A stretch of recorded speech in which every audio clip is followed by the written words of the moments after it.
Hello! Hi అండి. Welcome to Kranti cuisine cooking channel. ఈరోజు మనం ఆరెంజ్ ఐస్ క్రీమ్ తయారు చేసుకోబోతున్నాం. ఇదొచ్చేసి జస్ట్ 3 ఇంగ్రీడియెంట్స్‌తోని తయారు చేసుకుంటున్నాం.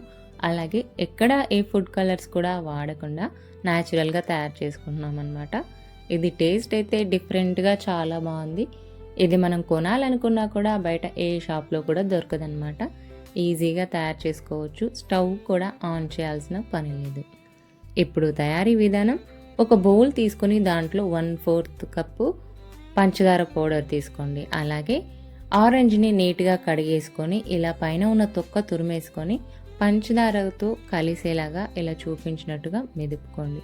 మెదుపుకున్న తర్వాత దీంట్లో ఒక 3/4 కప్పు ఫ్రెష్ క్రీమ్, అలాగే ఒక 2 ఆరెంజ్లను మధ్యలో కట్ చేసుకొని జ్యూస్ తీసుకోవాలి. దీనికోసం ఒక బౌల్ తీసుకొని దానిపైన జల్లెడ పెట్టేసుకొని ఆరెంజ్ మధ్యలో ఉన్నది తీసుకొని ఈ జల్లెడలో వేసుకోండి.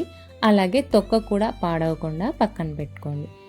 ఇలా తీసుకున్న ఆరెంజ్ను చక్కగా మెదిపేసుకొని ఇందులో ఉన్న జ్యూస్ తీసుకోండి. ఇప్పుడు ఈ తీసుకున్న జ్యూస్ని మనం పక్కన పెట్టుకున్న బౌల్లో వేసుకుందాం. తగినంతగా వేసుకోండి, మరీ ఎక్కువగా వేయకుండా.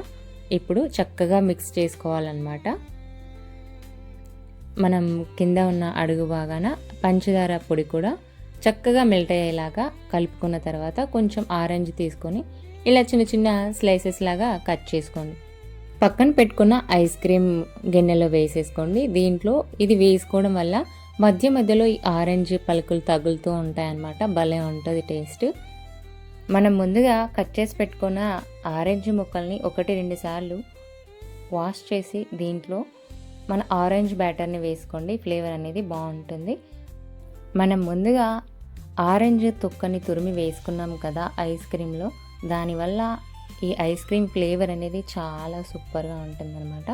దీన్ని ఒక 4 గంటల పాటు ఫ్రిడ్జ్లో పెట్టేసి తీసుకొని రండి. దీనిపైన నేను కొంచెం చిన్న ఆరెంజ్ ముక్కలతో అలాగే పుదీనా ఆకులతో డెకరేట్ చేశాను. చూసారు కదా ఈజీగా ఆరెంజ్ ఐస్ క్రీమ్ ఎలా తయారు చేయాలో. మీరు కూడా బయట నుంచి కొనకుండా ఇంట్లోనే ఇలా ఈజీగా తయారు చేసుకొని ఎంజాయ్ చేయండి. Thanks for watching. వీడియో కనుక మీకు నచ్చినట్లయితే లైక్ చేయండి. ఇలాంటి మరెన్నో వీడియోల కోసం మన ఛానల్ని సబ్స్క్రైబ్ చేయండి. ఇంగ్రీడియంట్స్ డిస్క్రిప్షన్లో ఉన్నాయి, చెక్ చేయండి.